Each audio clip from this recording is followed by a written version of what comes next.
Ciao a tutti da Mirko, oggi vediamo l'Itos Suite, nuovo software per gestire le radio appunto con sistema operativo Itos.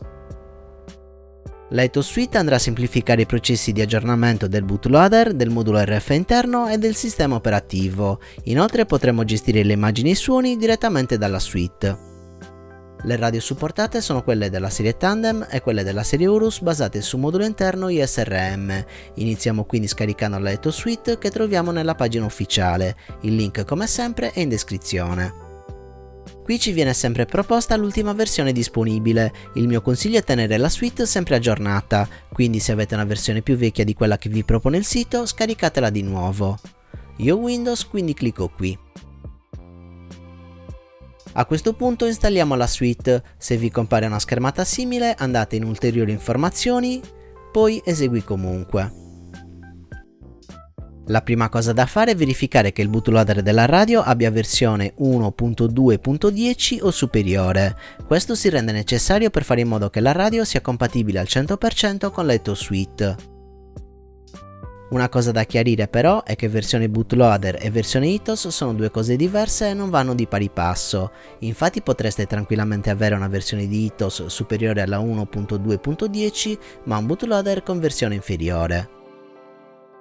Verifichiamo quindi che versione bootloader è installata nella radio mettendola appunto in boot mode. Con la radio spenta teniamo premuto il tasto Enter e premiamo velocemente il tasto accensione.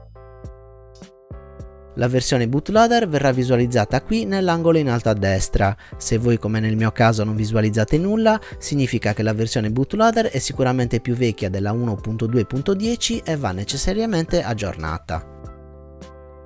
Vediamo un altro caso. Qui abbiamo versione 1.2.8, quindi essendo più vecchia della 1.2.10 deve essere aggiornata. Ora che abbiamo verificato che il nostro bootloader va aggiornato, vediamo subito come fare. Spostiamoci nella pagina Itos su GitHub e scarichiamo il bootloader 1.2.10, anche questo link è in descrizione. Clicchiamo su Assets e identifichiamo i file che includono bootloader nel nome, quindi dato che ho un X20 dovrò scaricare il file x20bootloader.zip. Dopo aver installato manualmente questa versione, tutti i prossimi aggiornamenti potranno essere fatti in automatico dall'Itos Suite. Ora estraiamo l'archivio.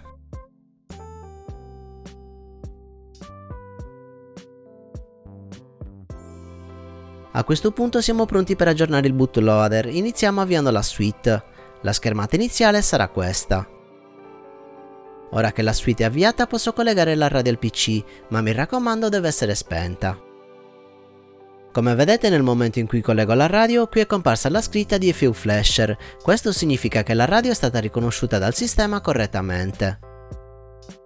Nel caso voi colleghiate la radio e non succede nulla, si rende necessario installare i driver DFU con l'Impulse RC Driver Fixer, in descrizione vi lascio il link per scaricarlo.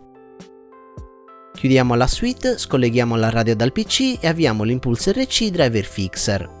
A questo punto, sempre con la radio spenta, la collego al PC. Perfetto, come avete visto l'Impulse RC Driver Fixer ha sistemato i driver, possiamo ritornare all'Itos Suite. Clicchiamo DFU Flasher, poi seleziono bootloader. Qui scelgo il bootloader che ho scaricato prima, quindi clicco qui per il flash, poi qui.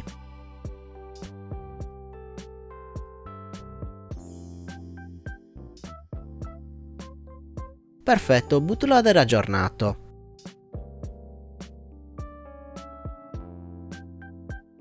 Adesso scollego la radio dalla porta USB, poi l'accendo, quindi ricollego il cavo.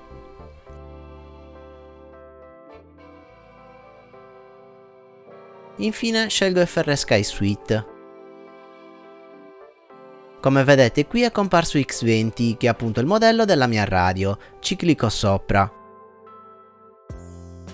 In questo pannello ho tutte le informazioni che mi interessano, versione firmware, versione bootloader e i vari aggiornamenti. Cliccando su dettagli posso vedere le novità introdotte da quello specifico aggiornamento. Questo menu a tendina qua sotto è molto importante, da qui posso scegliere se aggiornare le componenti obsolete, il firmware, il bootloader, l'audio, le immagini o aggiornare tutto. Visto che è la prima volta che utilizzo la suite, sceglierò di aggiornare tutto. Quindi clicco su aggiorna tutto.